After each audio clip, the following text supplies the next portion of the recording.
Ayan guys, good morning. Kain po tayo. Kagigising lang namin. Upo yung ulam namin, may sabaw. Ayan. Nilauyang upo. Bulang lang sa iba ang tawag. Ayan. Bali, ang sarap nga, nakakamiss.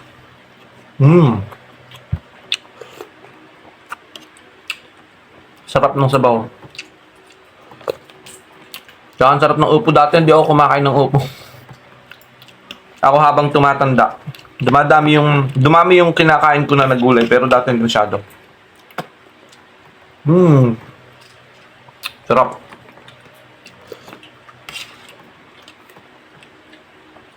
Buti na lang may natira.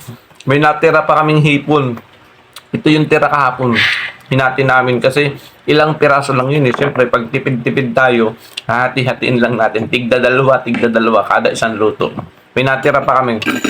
So, minailaho kami dito sa gulay namin sa upo.